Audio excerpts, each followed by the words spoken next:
Hello and welcome to For Book's Sake. I am Heather Roberts. I am the very amused Veronica Adams, and together we are 1852 Media. And you came in halfway into the song because I forgot to press the record button first and then the song. So, that's just how Friday goes. You're used to it by now, right, my friends? You're used to it. Listen, attention authors specifically. In the world of marketing promotions, there are also pantsers and plotters. Heather is very much a plotter, so it is Yes. hilarious when she does anything that makes her seem like a pantser. It's just absolutely hysterical. Yeah, you would think every Friday I'm just flying by the seat of my pants over No, here, she's but not. I swear to you, she's not. There are color coded spreadsheets. Like, there's a whole system, okay? Like, Oh my God.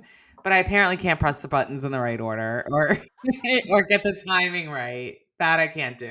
So such is life. oh, But today we're gonna speaking of plotting or pantsing, that's right. uh, we're gonna talk about it a little bit. Have you done your research with what books you're putting out? I think that's really important that a lot of times people get in the groove of things. We've talked about complacency a lot. Yes. And that is also part of complacency. And we haven't really touched on that. But when you're releasing a new series or even a series that you're in the middle of, have you done your research on the genre, the tropes, to see what is popular? Are you writing to market? Are you just writing and hoping it fits in the market? Are you looking at the market? I guess that's probably a better Is, question. Are you is looking at the the market? market on your radar, or is this a project that is just simply creative love, and you're going to try and make a go of making it a commercial success, regardless of the market? That's okay too. That is But you okay. still need to be aware of the market so that you can set your expectations accordingly. Right.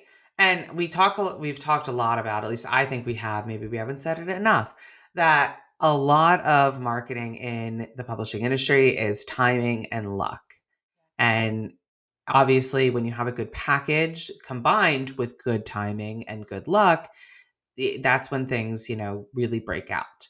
So you can sort of look at the market and say, would this be a good time for this? Right. You can at least sort of hold the timing a little bit. You can feel the timing. The luck is just it is what it is. I mean, there are good days, there are bad days. That's how it goes. But with the market, you can look and see timing. Like, especially you need to think about who is your audience. Is Absolutely. it younger folks? Is it younger folks? That just like aged myself. Like, is it the young kids who's gonna be reading this? Get off my lawn. Like, Yeah, right. Exactly, Veronica. yeah. Who's the Veronica who's just screaming at people to get off her lawn.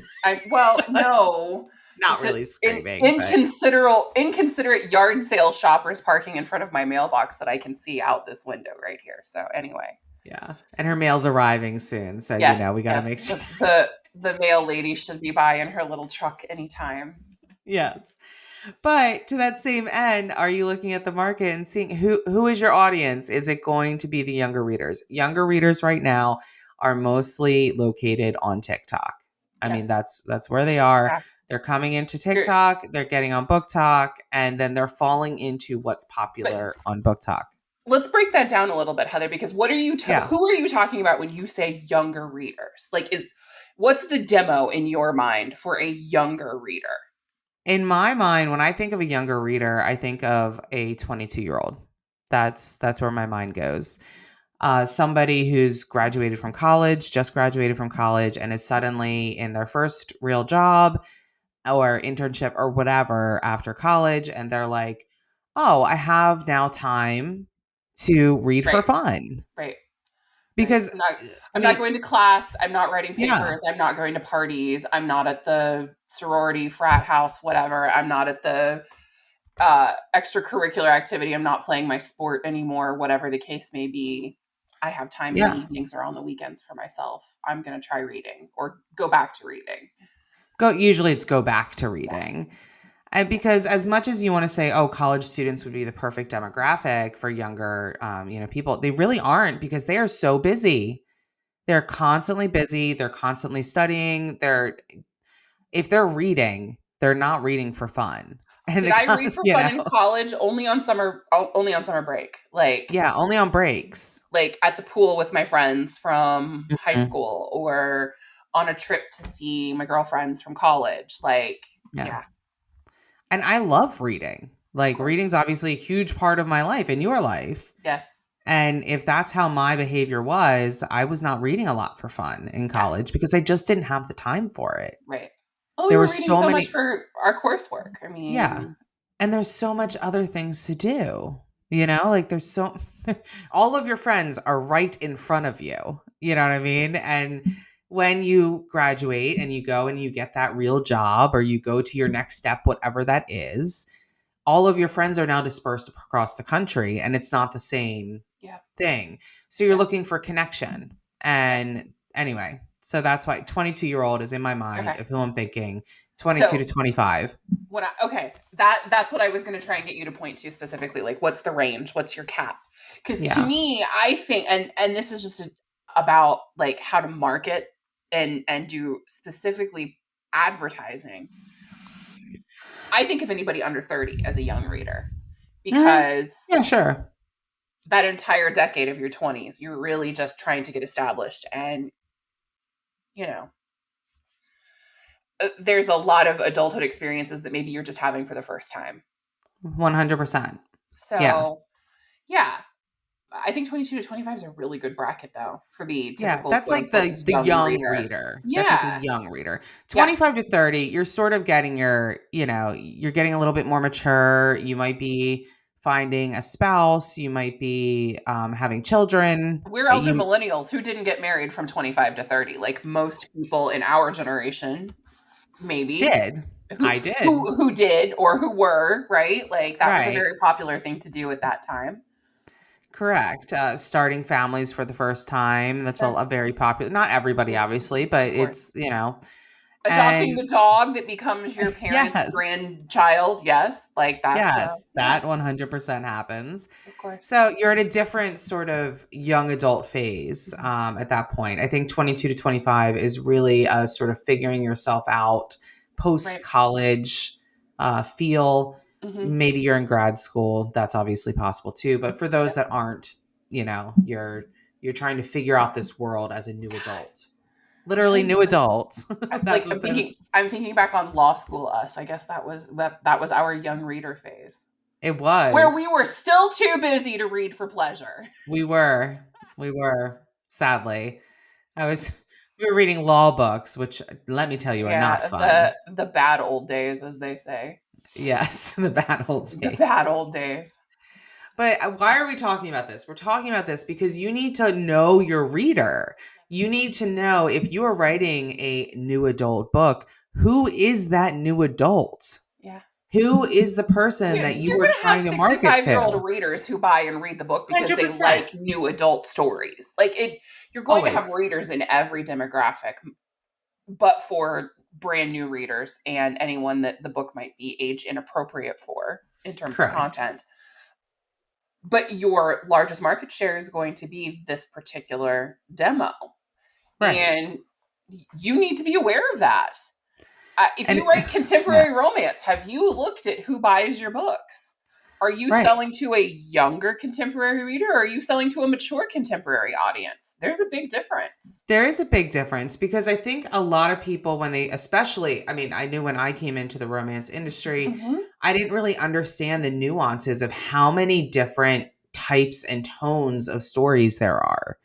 And now that, you're in it for a long time, you're like, okay, you can get really specific. Like, I want this kind of book, a vampire, I'm going to use that, a vampire book that has a possessive hero where they're in the ages of, he can be 7 million years old, but she's a human and she's in her 30s and, they meet in this way. Like, you can almost it's almost probably already been made. I mean, there's always that time where they say, like, if it doesn't exist, go write your own book, because that does happen 100%. But there are so many different iterations where I'm reading a vampire novel right now where the heroine is 17, because the quintessential, Coming of 17-year age. old Yeah. coming of age story. But you can find them where, the hero is a little bit older. I just read one where the hero was a little bit older. She was graduating college. So that is more of a new adult Hmm. book. Yes. You know, and if you don't know who you're marketing to, like for example, this one that I'm reading right now with the 17-year-old, it's obviously not very steamy, right? Because she's 17. I would hope not. Yeah. Yeah. It's sweet love, right? And I think they've kissed. Like that is it. Right? Like there's not a lot. But it's a good story. I'm enjoying the novel. But it's not spicy, as all the kids say, right? But man, I'm really aging myself today. But you can find other titles if that are super spicy. Yes, you can. And so there's so much nuance. Also, is it written in first person? Is it written in third person? You might find that you like, And one more than the other. do you know, as an author, like, do you understand the change in demographic preference for first versus third person? An Right. older reader usually tends to enjoy third person more because that's what was Correct. available to them years ago when they first started reading and what they're used to. Yeah. Younger readers are absolutely here for the first person POV, and a lot of them will not read third person. They just don't care Correct. for it. And a lot of them that do like first person want a dual POV. Yes. They want to know what's in both people's heads, and they want you to switch back and forth. Yep. So, if you don't know these things about your readers and what you're trying to, who you're trying to market to, you could write a third person new adult book targeted towards younger readers, and it's not going to do well. It's going to flop because you've written it in a different POV than they want. They're not connecting with the story in a way that they're used to. And not to say that you can't do that, right? Like you certainly can. Of course you can. You can do And whatever you want. you This can is do your whatever you creative want. exercise. Yeah. So I'm not saying there are rules, No. but if you want the best chance for success, right? Like you need to look and see what is performing well Right. Right. and how you can emulate that in your own writing to Yes. try to set yourself up for the best Exactly. success. So I guess the first question you need to ask yourself then is probably, am I writing to tell the story I want to tell without any sort of commitment to anything else? I'm just telling the story that I need to tell. Or are you trying to write to have some kind of commercial success or other Right. type of success, depending on what your goals are? And if so, what do you need to know to pursue that success as you're writing? Right. And this is where doing your research comes in. I mean, And yeah, and on the same vein, if we flip it, right, to the older mhm, readers, yeah. you know, 40 and up, sure, right? You okay, older readers. Honestly, I think we're obviously midlife readers. Okay, In the we're last midlife 6 months, readers. Heather and I have both turned 40. So now Yeah, 40 and up feel like that being older seems just so insulting to me. it does, but here we are. But you start to see, honestly, I would say with what I'm about to say, though, it's not really people in our specific age. It's Yes. maybe some older readers, but Sure.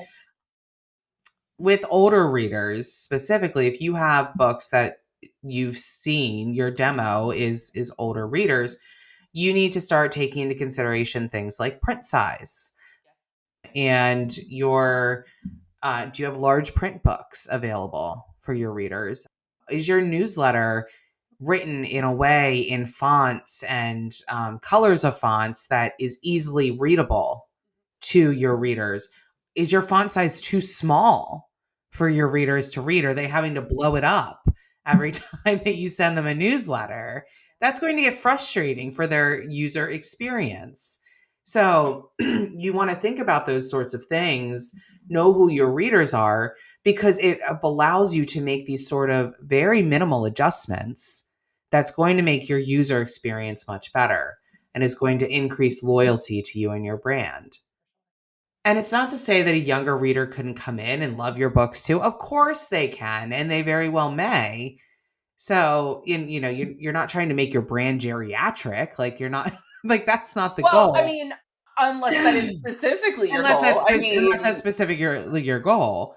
But I'm just saying you don't have to be like, oh, this like only for old ladies brand. That's not what it's about. It's just about providing honestly accommodations to people who are who are reading your work. So these are things to all think about. And obviously if you're catering to a more younger audience, same sort of things, with you want to speak to them in a way that they can understand. So if you're using terminology or you're talking in your books about the hero and the heroine are chatting on Facebook. No, they're not. If they're young, right? They're not. They're on Snapchat, or frankly, you should make up some okay, other generic social you media you have term. you have a teenager in your house. Yes. Where are the kids talking these days? Snap. They're on this. Snapchat. Really, they're on Snap. Yeah, they're on Snap. Interesting. Interesting. That's where they're Okay. chatting. All And right. they don't ask for people's numbers anymore. They ask for their The Snap. Snap. Yeah. Give me your Snap. Yeah. Which is very interesting to me. And a lot of kids, I mean, they don't even know like other people, like they don't even know their parents' phone numbers. Like phone numbers are not a thing anymore. My son was very proud because the other day he actually repeated our cell phone numbers to us, like he has them memorized. And yeah, and I was like, that's because we've always told him in an emergency situation, you should know what our phone numbers are. And he was just very proud of himself because he's like, my friends can't do that. Like my friends can't repeat their parents' phone numbers. Like, yeah, it's a thing. Everyone's on Snap, Instagram still a little bit, but it's mostly Snap for like actual conversations between the kids. So yeah, that's the thing. You need to know, right? Like if you don't know that and you just start writing in a book and you're like, you slid into my DMs on the gram, and somebody who's actually in that age range is reading it, they're like, okay. You know what I mean? Like, or even worse, you slid into my Facebook Messenger. Like, no. And No, no, you did not. yeah, and the hero is like 19. No, you didn't. No, you didn't. Was this book written in the 1900s? No, I'm kidding. Yeah, we're at this weird time in history where being born in the 1900s is a thing. And that's now made us Yeah. a whole different A thing that applies thing. to most of us who are alive. I mean, Right. Right. But the kids like to poke fun, and it's fine. But yeah, you need to know your research. And then also, once you figure out, okay, who's your reader, yeah. what kind of books are they buying? You need Yes. to go Where to do they the buy their books? marketplaces. Yeah. I was just having a conversation the other day with an author who wants to write a new pen name and in a very specific niche genre. And my first question was, where are these books published of this specific genre? Are they Kindle Unlimited? Are they wide? Let's figure that out because that's going to help us shape and mold the new pen name. And we went and we looked and we figured that out. And then we started studying the covers of these other kind of books. She's taking the time to read a whole lot of these books to find out what the expectation is of the reader of these books. So the ones that are really popular, you want to read them. You're not reading them to copy the storyline. What you're doing is reading them to understand the expectation of what that reader wants. What's the reader experience in these books that are selling well? Because that's what Right. you have to emulate through the stories you're going to tell. What are Not that you're going to essentially copy the stories, but you're no going to give the readers what they expect. the beats. You're Yes. looking for the beats of the story. How does it start? What's the middle like? Is there a conflict? At what point in the book is there a conflict? And that's what I'm talking about, like how each subgenre has like different tones and different feelings. Like there's different beats to different things. And so she's reading a whole slew of those to understand what the beats are that she needs to hit to be able to fit in well with the market. And yeah, where are we going to publish? And then also, what does the cover look like? The ebook cover that is going to be, selling online, what does that look like compared to the other covers that are available in that genre right now? So you need to look at all this stuff and do your research so that when you're presenting your book, it sure you want it to stand out, but you also want it to fit in. You want it to be among the other groupings and say, "Oh, okay. Like that looks like a book that I would read if I'm that reader." So this is all the stuff that you should be doing before even you start writing. That would be ideal if you know what the story is going to be about, For sure. or at least you know the genre that you're planning to write in. So Absolutely. yeah, it's crazy, right? There's just so No. much more into it than a lot of people think. Right. Yeah. I think you conceive yourself a storyteller. You sit down to write your first novel. And Hmm. maybe you are one of those incredibly thorough and thoughtful planners who has color coded spreadsheets and you do all of the homework and know exactly what you're getting into before you hit the publish button. And maybe you're just figuring this out as you go along with each subsequent book. Right. We've worked with both types of authors and authors who sort of fall somewhere in between. And Yeah. I can tell you the ones that have the most commercial success are usually the ones who are very thoughtful about what they're writing, when they release it, and how well they meet the reader expectation for the type of book that they're producing. Yeah. Super important. That homework can make or break you as a business. Hmm.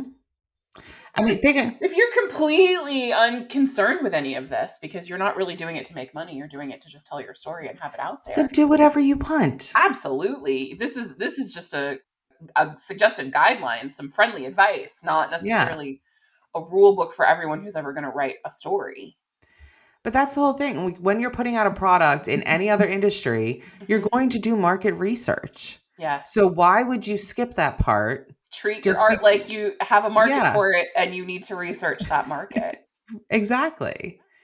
So, I mean, that's what you're doing here. You're doing the market research to determine what type of books are going to do well. I actually saw a piece this morning. I think it was a TikTok, let's be honest.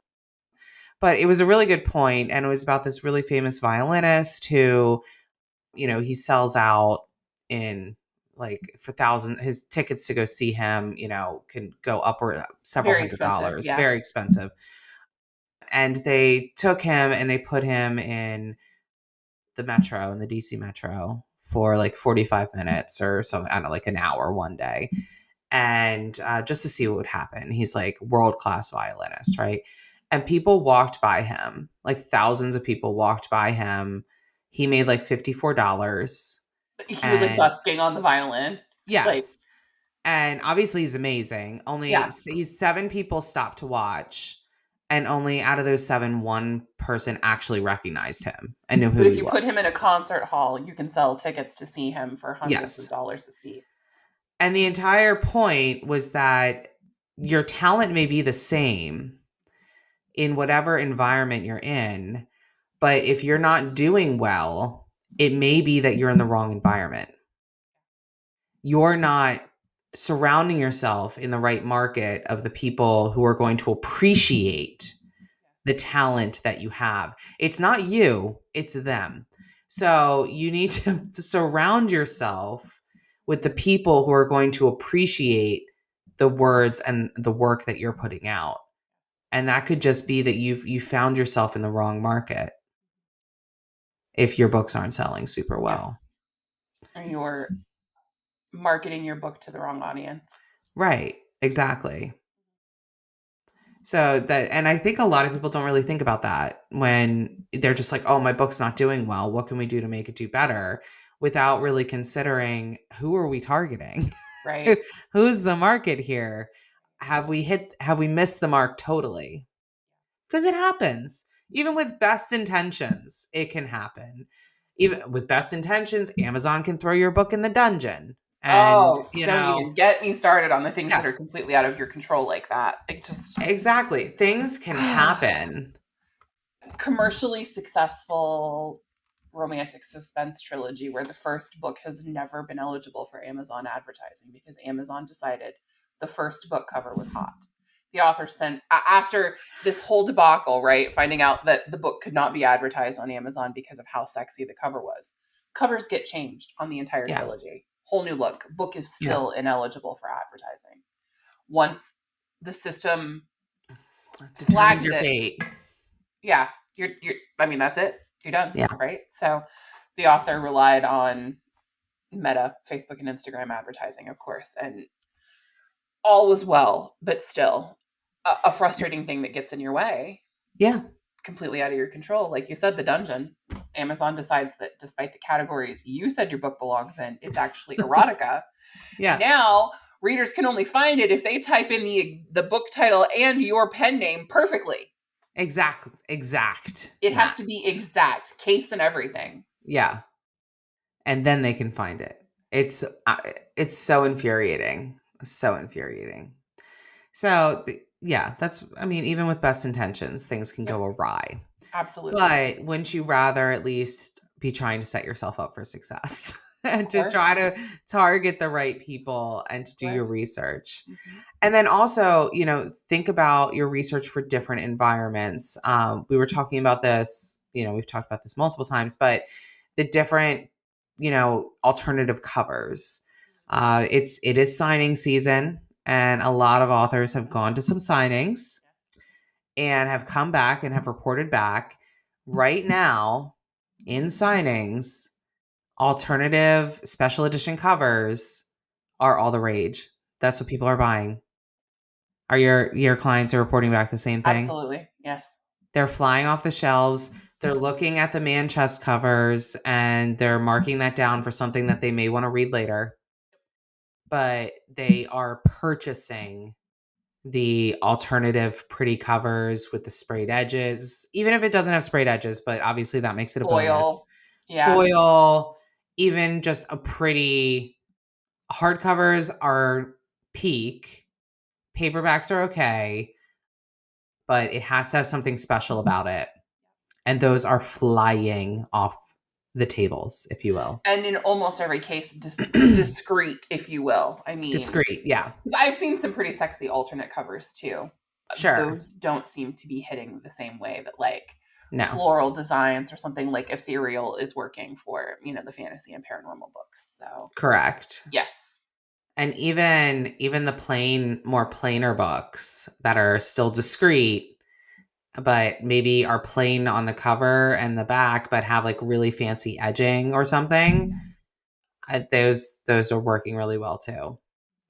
So if you are planning to attend signings and you have the time, energy, and effort to put in to creating an alternative cover for at least one of your series, you don't have to do it for every book, right? But at least have one available. Test this out for yourself and see how you do compared to other books that you're selling, For sure. because I think that's you'd be what. surprised by the numbers. Yeah, I was surprised by the numbers. Totally. Totally. I mean, it's in a way it's very frustrating, right? Because it's like you do all this work as an author. You do all this work, you create the ebook and the paperback, and you think all I have to do for the signing. I mean, signings are a lot of work anyway to put together, They but are. then all I have to do for the signing is to order author copies of my book and just take it and go and talk to people and sell my book. But then you find out, no, no, no, I have to create a special edition to be sold at signings and get that cover made. That's an extra cost. Order that. That's all an extra. Oh my God. Yeah. Let's be honest, authors can be a little frustrated by this. I've heard that feedback as well. For sure. But at the same time, they also want to sell books. So they're going to go where the market is going. And Yes. that's where the market's going. Yes. Yeah. And it's an And people, interesting it's an interesting, I think, commentary too on how the reader responds to the way the book is marketed, right? So like in person, something very mm, geared toward the feminine gaze, at least in romance. I don't Yes. necessarily know that you could extrapolate this particular data to other genres quite so well. But in romance specifically, these covers that appeal to the female gaze in a non-sexual way Right. are what readers want to buy in person when they're attending events. But do you still need a really, really sexy ebook cover for digital marketing on social media and pay-per-click ads on retail platforms? Yes. Yeah. Yes, you Yeah, do. you do. Yeah, you do. You do. Because the book that people want to purchase on their Kindle and what they respond to digitally is not the same thing that they're responding to in Yes. person. Yeah. And that's, I think, the real interesting data point that's flipped. Yep. Yeah. Totally. So that's what we're seeing. If you agree with us, let us know in the Yes. comments if that's Yes. also what you're seeing. But that is the feedback that we've gotten from authors who are going to signings. So, Mhm.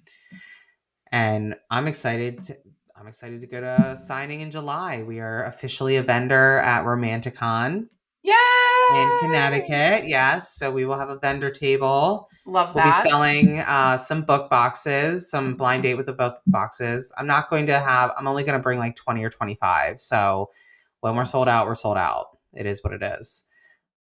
But I'm excited to bring those. I'm going to try to bring some other retail like tote bags and things like that to have alternatively. But Fun, fun, yeah, fun.